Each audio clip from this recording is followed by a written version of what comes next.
Bienvenue à Un café avec ton pasteur. Bon matin, et nous continuons dans ce face-à-face avec Dieu qui change l'individu ou même la communauté. Et aujourd'hui, nous allons voir le visage de Dieu qui est source de justice et de salut. Le visage de Dieu est une référence de salut pour le juste et une condamnation pour les ennemis.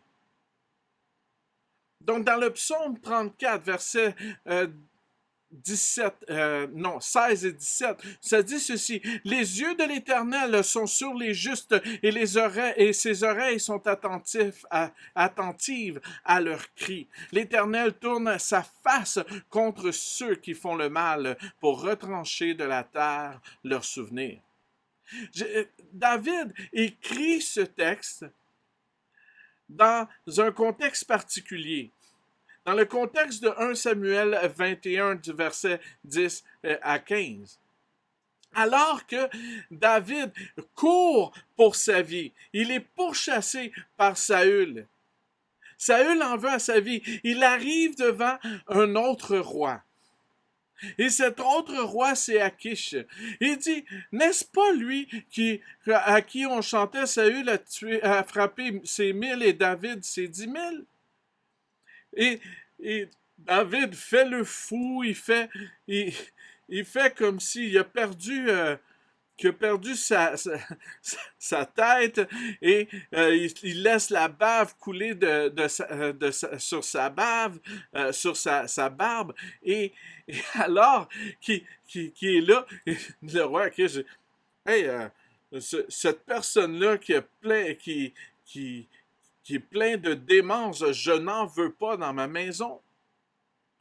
Donc, alors que David a failli perdre la vie à cause de Saül et a failli perdre sa vie à cause d'Akish, là, il est là dans le psaume et il dit, Seigneur, tu m'as préservé. Tu as été pour moi la source de mon salut. Et au verset 20 du chapitre 34 des psaumes, ça dit, il garde tous ses os, aucun d'eux n'est brisé. Lorsque nous parlons de salut, les mêmes mots, il garde tous ses os, aucun d'eux n'est brisé, les mêmes mots sont utilisés lorsque nous parlons de Jésus. On parle du salut en Jésus-Christ. Dans Jean 19, 36, ça dit, en effet, cela est arrivé afin que ce passage des Écritures soit accompli. Aucun de ces os ne sera brisé. C'est dans ce contexte que le visage de l'Éternel est utilisé pour le salut de ceux qui acceptent ce salut et qu'ils deviennent justes en Jésus-Christ, et le jugement pour ceux qui restent loin de Dieu.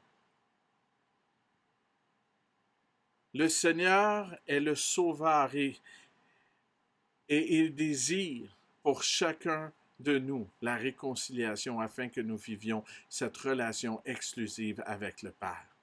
Jésus est aujourd'hui la seule possibilité pour que le visage de Dieu, donc sa présence, se tourne vers toi afin de vivre dans cette amitié avec l'auteur de la vie.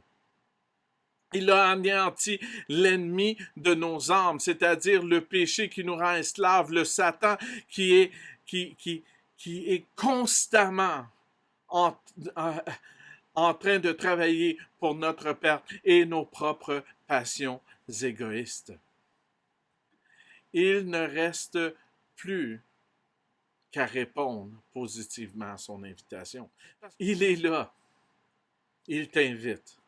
Il dit, viens. Aujourd'hui, j'ai juste une question pour toi. Est-ce que tu es prêt à venir à Jésus? Si oui, c'est simple.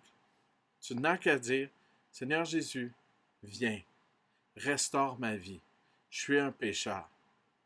Maintenant, je veux vivre avec toi.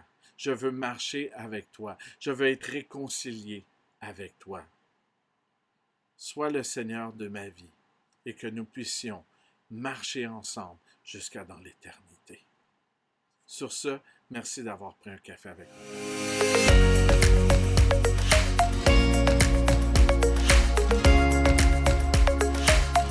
Reste béni.